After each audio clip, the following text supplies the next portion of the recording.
Hola, ¿qué tal? Bienvenidos a este nuevo episodio de podcast donde hablamos de temas de fertilidad. Hoy vamos a hablar de un tema sumamente importante que es la inteligencia emocional en todos los tratamientos de fertilidad. Para eso tenemos una gran invitada, Carla Gil. Gracias por venir. Gracias, muchas. Carla, quien es psicoterapeuta especialista en todos estos temas de inteligencia emocional. Muchas gracias por estar aquí. Gracias a ti, Gus. Estoy muy contenta de que me hayan invitado. Yo tenía ganas de estar por acá contigo. Bueno. He tenido muchas ganas de venir a visitarte. No, pues bienvenida. Muchas gracias. Carla, cuéntanos. Lo que vemos aquí todos los días es a las parejas que vienen a tratamientos de fertilidad y pasan por un proceso sumamente estresante. Uh-huh. Primero desde que buscan y no pueden lograr un embarazo, luego buscar atención, luego el diagnóstico y luego el tratamiento, en fin, o sea, son como varios procesos, ¿no? Y no todos lo ven de la misma manera. Sí. Cuéntanos, ¿qué es inteligencia emocional y por qué es tan importante todos estos pasos? Oye, fíjate que ahorita que yo te escuchaba, para los que nos están viendo, antes de que entráramos a cuadro estábamos platicando de la importancia que le damos cuando estamos en la primaria, de saber cuánto mide el diámetro de Júpiter, pero no tener ni la más remota idea de cómo funciona el estrés, de cómo funciona la alegría, de cómo funciona en el ojo, neurobiológicamente cómo están compuestos, cómo cuidar nuestras neuronas. Uh-huh. O sea, no tenemos mucha idea de eso y lo vamos resolviendo como en el camino a través de aprendizaje significativo. Es decir, la gente va viendo que reaccionan de tal manera ante el enojo, de tal manera ante la alegría, y entonces el sentimiento es lo que se vuelve como mucho un tanto aprendido. Si bien la emoción es algo que ocurre de manera innata, el sentimiento es algo que vamos desarrollando de manera aprendida, que es lo que nos lleva a modificar nuestra conducta ante la situación emocional, ¿no? Y nadie nos habla del tema, nadie nos enseña de eso, y lo vamos aprendiendo como en el camino. Y me imagino que las personas que tú te encuentras en consulta, de pronto, como bien lo decías, se enfrentan a tal cantidad de estrés que eso seguramente merma muchísimo el proceso que están viviendo como pareja o desde un lugar individual. Se vuelve una carga extra al tema biológico. Sí, claro. Y entonces también me imagino que a nivel fisiológico genera alteraciones. Pues esta intoxicación de cortisol que se segrega y que de pronto nos cuesta mucho trabajo como gestionar. Si el cortisol fuera malo, nuestro cerebro ya no sería capaz de producirlo y nuestro cuerpo ya no sería capaz de producirlo, ¿no? O sea, como decía Darwin, que nosotros somos la especie como la que está hasta arriba de la cadena alimenticia por nuestra alta capacidad de adaptarnos al cambio. Y eso incluye también como el tema evolutivo y a nivel también como neurológico nos hemos ido adaptando a lo largo de los años, y si el cortisol no fuera funcional ya lo habríamos desechado hace mucho tiempo, ¿no? Pero tiene su función, pero en exceso no es bueno. Exacto, y creo que hoy en día todos vivimos inundados en cortisol, y eso claramente merma muchísimo la forma en cómo nuestro cerebro funciona y por ende cómo nuestra conducta va funcionando, ¿no? Me preguntabas hace ratito qué es como la inteligencia emocional, y creo que me gustaría empezar como a platicar un poquito la diferencia entre emoción y sentimiento, que me parece como algo súper básico y que no dominamos, ¿no? Lo voy a hablar como desde un lugar como muy coloquial, algo que todos vivimos todo el tiempo, uh-huh. Que no sé, de pronto yo voy aquí en una calle concurrida y voy formada a mi izquierda para dar vuelta, ¿no? Y entonces llevo 20 minutos ahí formada para dar vuelta, y de pronto ya saben que nunca falta el que desde el segundo carril, ¡pum!, se mete, ¿no? Y entonces, de manera automática... Pero en México no es común eso. No, claro, no. O sea, estamos hablando de otros países, okay. no del nuestro. Y entonces, de pronto, no es como que tú pienses, me voy a enojar con este sujeto, porque ¿qué le pasa? O sea, no, simple y sencillamente... reacciones. Te encabronas, o sea, te enojas. ¿Por qué? Porque es una reacción fisiológica. Ya la forma en cómo esto modifica tu conducta y tu pensamiento es lo que se convierte en un sentimiento, ¿no? Okay. El sentimiento es algo que ocurre más prolongado y que ya interviene el proceso cognitivo. Te voy a dar un ejemplo. Lo primero es la emoción. Ajá. Exactamente, siempre ocurre primero la emoción, y es algo que nosotros no podemos controlar porque ocurre desde un lugar fisiológico que nos ayuda a adaptarnos y a sobrevivir, ¿no? Okay. El enojo, desde mi punto de vista, que es algo que seguramente estamos viviendo mucho en consulta, el enojo y la frustración, El enojo, desde mi punto de vista, es una de las emociones más hermosas que existen porque nos pone en lugares justos.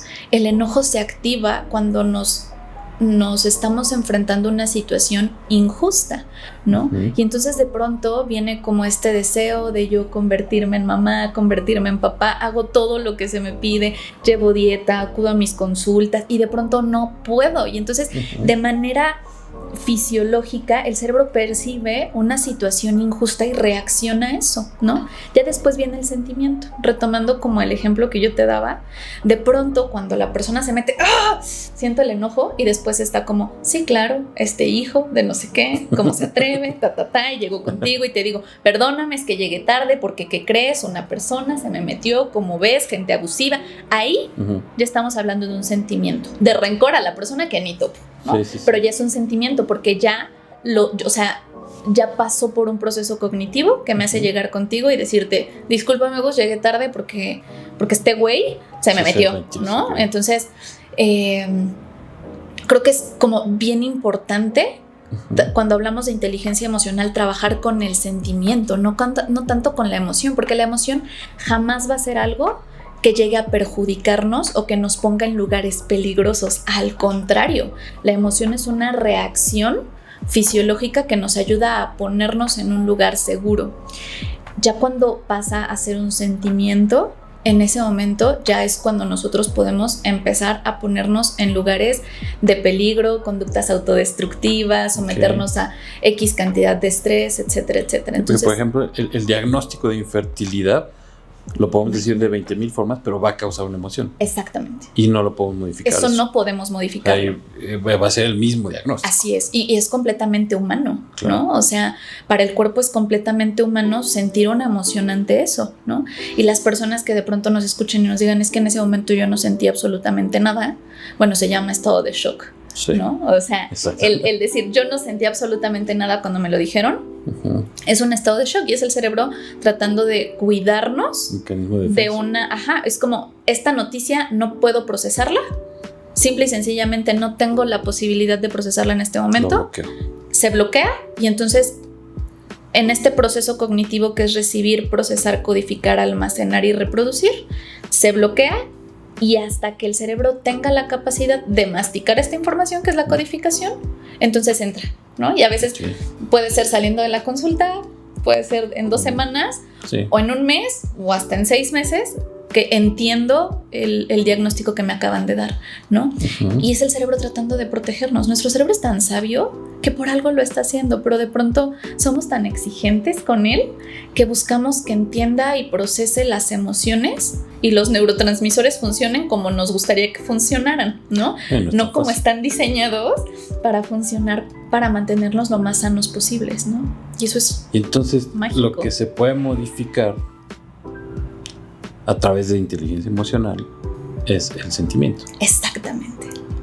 El cómo a nivel cognitivo puedo procesar lo que estoy sintiendo y por ende la conducta que voy a tener ante lo que estoy sintiendo. Sí, puede ser, no sé, una actitud de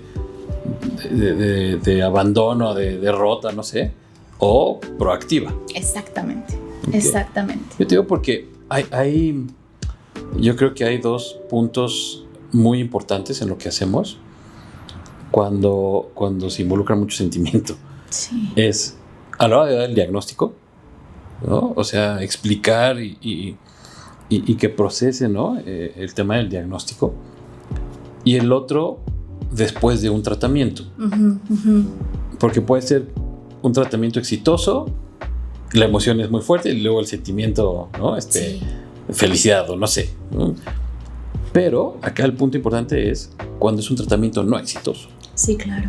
¿No? Porque después de todo el estrés que pasaron con el tratamiento, bueno, desde el diagnóstico, ¿no? El tratamiento, el estar viendo a consulta, revisión, inyecciones, lo que sea, y que, bueno, estrés hasta económico, ¿no? Porque claro, son tratamientos que, pues bueno, es una inversión que están haciendo y que no se ha reflejado.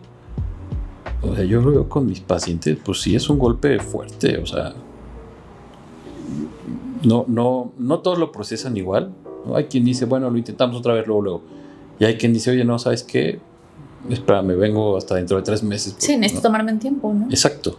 Entonces ahí es donde a veces, pues bueno, la inteligencia emocional tendría que no sé, entrar exacto, un poquito, mediar o... Claro.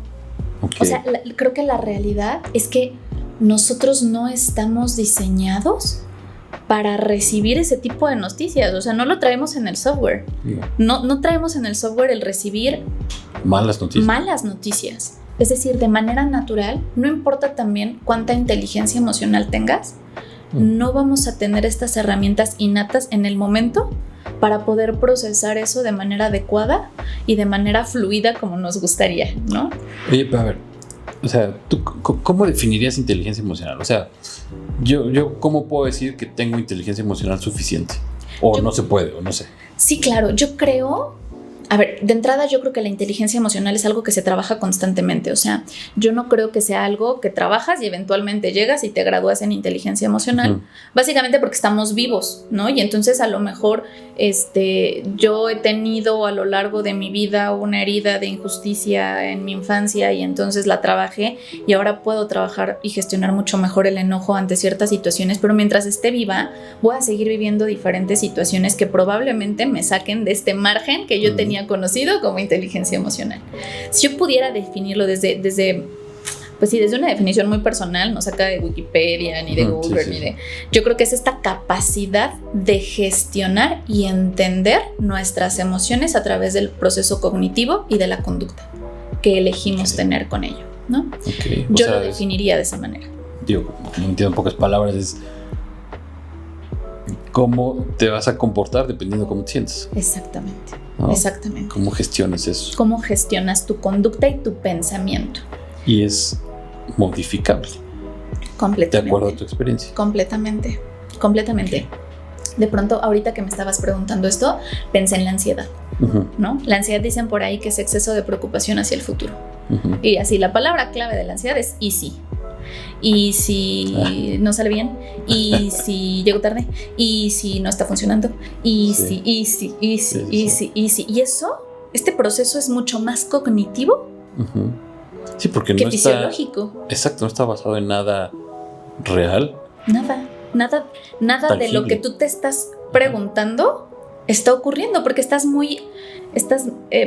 viajando como al futuro de cosas que son posibles, son probables, pero no son reales todavía y probablemente ni siquiera lo sean. Y todo tiene que ver desde un proceso cognitivo. O sea, la ansiedad es bastante cognitiva, ¿no? Con esto no estoy diciendo que todo está en la mente y que nada está ocurriendo a nivel fisiológico. No, por supuesto que hay alteraciones fisiológicas en la ansiedad y estamos hablando de que hay una cantidad de adrenalina y de oxitocina y también de cortisol en el cerebro importantes y que eso está generando estos pensamientos, ¿no? Pero si de pronto nosotros pudiéramos modificar la forma en cómo estamos gestionando la ansiedad, sería mucho más fácil pasar de ansiedad a estrés. ¿Qué diferencia hay entre ansiedad y estrés? Yo creo que el estrés es una reacción inmediata ante una situación que nos está generando cortisol, ¿no? Es decir, para el tratamiento yo necesito 10 pesos y tengo 9.50. Ya, de manera automática estoy generando cortisol y está generando estrés. Y si no los cubro, y si me endeudo, y si entonces vendo el coche y ya no me puedo mover y entonces me quedo sin empleo y ya no puedo pagar el tratamiento porque todo el dinero que yo tenía y me puedo ir porque yo tengo estructura ansiosa, ¿no? Entonces yo me puedo volar a todos los escenarios posibles, ¿no? Y de pronto el estrés es una reacción fisiológica segregada por cortisol, ¿no? Es una reacción natural. En el momento en el que se vuelve ansiedad, ya es cuando estamos combinando mucho procesos cognitivos. Como tú decías, me encantó esto que dijiste, que tiene que ver con situaciones pensadas hacia el futuro, que no están pasando, pero se modifica nuestra conducta. Porque entonces yo ya empiezo a actuar desde el easy. Y si me quedo sin trabajo, no, ahorita que tengo un ahorro voy a poner una paletería. Y entonces ya pusiste la paletería pensando en que te vas a quedar sin trabajo para que entonces puedas vender la camioneta, para que entonces puedas pagar los 50 centavos que te faltan. Y ni te has quedado sin trabajo, nada de eso. Ni es necesario que vendas la camioneta, ni sabes de paleterías, ¿no? Pero tú ya empezaste a actuar desde un escenario a futuro que no está pasando. Así es como funciona como la gestión emocional, ¿no? A través de poder entender qué estoy sintiendo, qué lo está generando, modificar el proceso cognitivo que estoy viviendo a través de los neurotransmisores que segrego, que son estas hormonas que generan nuestras emociones, y entonces poder modificar la conducta. O sea, a ver si lo entiendo, es con el ejemplo de ansiedad. Que quien tenga estos pensamientos del easy, entender que no está pasando eso, que no es real, y a partir de ahí mejor concentrarse en lo que sí es real, ¿no? Okay. Exacto, o sea, es como regresando como al ejemplo de los 50 centavos que nos faltan, ¿no? A ver, no es real que todavía no me quedo sin trabajo, no es real que ya me corrieron, no es real que mañana me compren el coche para obtener los 50 centavos, no es real que sepa lo de las paleterías. Lo que sí es real es que tengo una red de apoyo dispuesta a ayudarme y acompañarme. Esto es real. Lo que es real es que tengo un ahorro abajo de mi colchón que puedo ocupar, y que lo que es real es que en este momento no hay ninguna emergencia en mi familia que pueda requerirlo. Esto es lo real, y entonces empezar a actuar desde lo real. Regresar a lo real. Suena bien fácil, ¿no? Sí, pero todos los que hemos tenido como ciertos episodios de ansiedad en algún momento de nuestra vida, regresar a lo real es complicadísimo. Y ahí entra la inteligencia emocional y el adquirir herramientas para poder gestionarla y aprender a gestionar mejor estas emociones desbordantes. Justo eso te iba a preguntar, ¿cómo poder mejorar la inteligencia emocional, o cómo saber que tenemos inteligencia emocional? ¿No? Hay herramientas, ejercicios, no sé. Sí, claro. A ver, de entrada, me encantó esta pregunta, porque de entrada nadie tiene inteligencia emocional adquirida. O sea, nadie es ¿sabes? Como brutalmente inteligente emocionalmente. ¿Por qué? Porque somos personas. Somos completamente imperfectos, vivos, que vivimos diferentes situaciones que emocionalmente nos desbordan, ¿no? Los procesos de duelo, por ejemplo, son situaciones emocionalmente desbordantes. No hay inteligencia emocional, no hay profesión, no hay estudios, no hay espiritualidad que nos alcance para procesar una pérdida. No tenemos las herramientas de manera natural y se pueden ir adquiriendo, ¿no? Si nos metiéramos en los hubiera y en los easy, y si en las escuelas nos hubieran preparado para esto, probablemente viviríamos en otro mundo. Pero bueno, tiene que ser algo personal también, claro, ¿no? Por supuesto, es un trabajo muy personal, porque exactamente se vuelve también muy subjetivo, porque lo que tú vives y lo que a ti probablemente te desborda emocionalmente no es lo mismo que a mí, ¿no? ¿Por qué? Porque tenemos heridas de infancia distintas, porque hemos vivido diferentes traumas, hemos vivido diferentes pérdidas, hemos tenido diferentes logros, diferentes aprendizajes significativos al momento de gestionarlos, ¿no? Entonces, yo creo que es algo como muy individual, pero definitivamente, probablemente no sea la persona más objetiva para decirte esto, pero tomar terapia es lo mejor que puedes hacer para desarrollar inteligencia. Por cierto, les dejo mi número. Vamos a dejar los datos aquí. Pero es un paso importante. Creo que la terapia, talleres de inteligencia emocional, es como un punto de vista desde afuera que te estén diciendo, ¿no? Que claro, ayudando, claro, por supuesto. O sea, poder mirar la situación desde otro lugar, ¿no? Sí. Cuando de pronto tu ansiedad es tal, no sé si a ti te ha pasado, pero yo sí he vivido momentos de ansiedad donde me es complicado ya identificar en qué momento estoy viviendo algo que es real y en qué momento ya estoy en los easy, ¿no? Y entonces el ir a terapia con mi terapeuta y que entre las dos podamos empezar a desmenuzar como qué sí es real, qué no es real, poder salirme de la situación y poderla analizar, me permite tener opciones de modificación conductual y de modificación cognitiva, ¿no? Poder pensar la situación desde otro lugar, y eso, la terapia es fabulosa, ¿no? La meditación me parece también algo hermoso, porque también estamos tan sobreestimulados que nos cuesta trabajo tener a nuestra mente en silencio.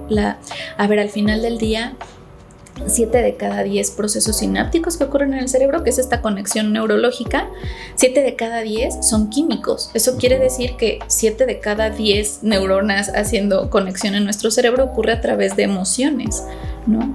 Pero Eventualmente, eso ya sería como meternos mucho en neuropsicología y demás, pero tenemos por ahí un núcleo de accumbens que es adictivo y necesita la adrenalina, necesita la endorfina, necesita la serotonina, y entonces empieza a pedir más y empezamos a sobreestimularnos emocionalmente, y cada vez necesitamos más sobreestimulación emocional para que el cerebro siga funcionando de manera adecuada, y no es necesario, ¿no? O sea, nuestro cerebro puede funcionar sin tanta sobreestimulación emocional, pero el mundo funciona así. Sí, entonces, ritmo de vida. Exacto, funciona así, pero eso no quiere decir que sea sano. Está normalizado, pero no es sano. Y la meditación nos brinda es una herramienta hermosa para poder lograr a través de la respiración oxigenar nuestro cerebro, disminuir los niveles de cortisol y aumentar los niveles de endorfina que permitan tener a nuestro cerebro cognitivamente más regulado. Es una cosa fabulosa.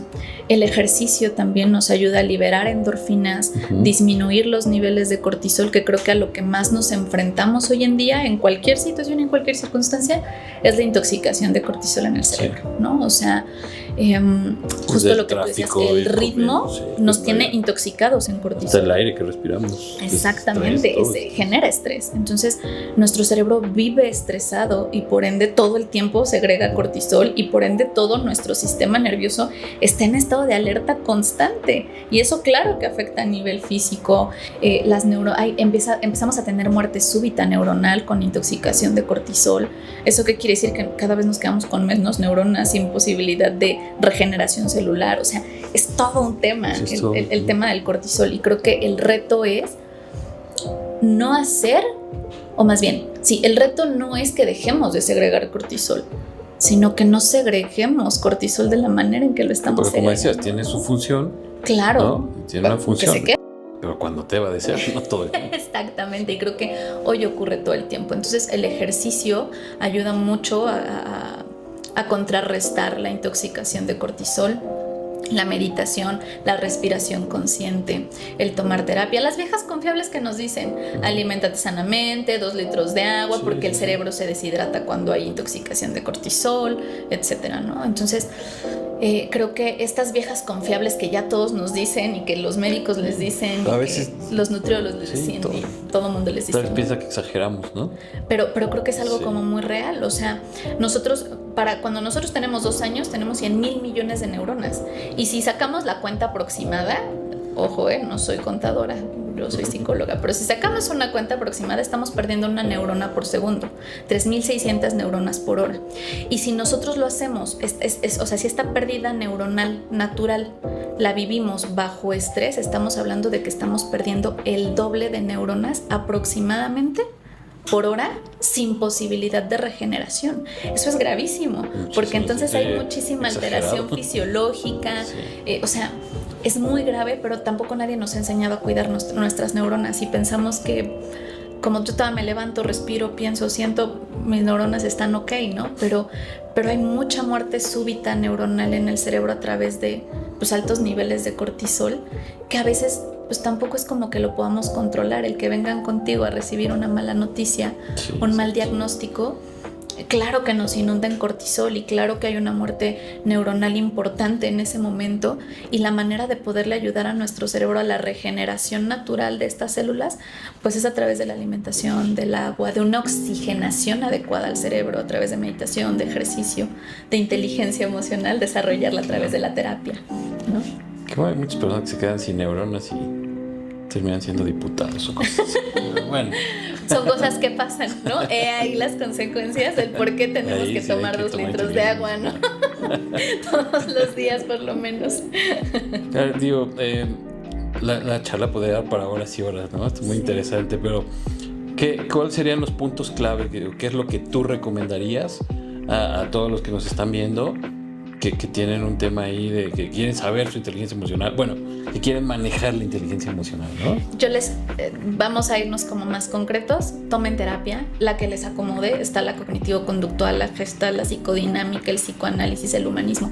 Hay 800,000 corrientes. Queden con alguien. No todas las corrientes son para todos. Sí. No todos los enfoques nos acomodan a todos. El que te acomode. Tomar terapia creo que es algo fabuloso. Hacer ejercicio, tomar agua Y de pronto cuando percibamos altos niveles de cortisol, detenernos un poquito a respirar, a oxigenar el cerebro, a hidratar el cerebro e intentar salirnos como un poquito de lo que estamos viviendo en ese momento y mirar pausa. Toda la gama de conducta que podemos generar a través de lo que estamos sintiendo, ¿no? Al fin de cuentas, los diagnósticos o los tratamientos o el estrés externo no vamos a poder evitarlo al 100%, pero hay que saber manejarlo. Claro, definitivamente. Muy bien, te agradezco muchísimo. Gracias que hayas estado aquí. Disfruté mucho echar chisme contigo. No, igualmente, que no sea la primera y única. Bueno, la primera sí, pero no la única. Y muchas gracias por su atención. Vamos a dejar todos los datos de Carla Gil aquí para que puedan contactarla. Y no se olviden seguirnos en redes sociales, suscribirse a nuestro canal de YouTube y en Spotify también. Nos vemos en el próximo capítulo.